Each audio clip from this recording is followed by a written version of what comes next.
রোজ রোজ বাজারে যাওয়ার ঝামেলা আর বাজার কখন আসবে সেই অপেক্ষায় বসে থাকতে থাকতে রান্নাবান্নার দেরি হয়ে যাওয়া, এই ঝামেলা থেকে মুক্তি পেতে চলে গেছিলাম হাটে। আমাদের এখানে শনি মঙ্গলবার হাট বসে। তো চলে গেছিলাম সেই হাটে। হাটে গিয়ে তো দেখি চারিদিকে সবজি, টাটকা টাটকা সবজি সবজি দেখে সারা সপ্তাহের ব্যাগ ভরে শাক সবজি সব কিনে নিলাম আর বাড়িতে এসে সেগুলো গুছিয়ে ফেলেছি। এরপরে আমি প্রথমেই হাটে গিয়ে চলে গেছিলাম মাছ বাজারে। মাছ বাজার থেকেই অনেক রকমের মাছ নিয়েছি সপ্তাহের জন্য। এটা দেখো কুচো চিংড়ি। এই চিংড়িটা সাধারণত বাটা খেতে বেশি ভালো লাগে, বাটা বলো বড়া বলো খেতে দারুণ লাগে।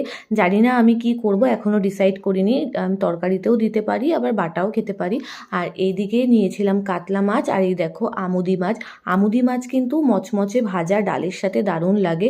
আর নিয়েছিলাম পাবদা মাছ, আর নিয়েছি এটা লোটে মাছ, বেশ মোটা সাইজের লোটে পেয়েছিলাম। বাড়িতে এসে সব মাছ ধুয়ে টুয়ে ফ্রিজে রেখে দিলাম।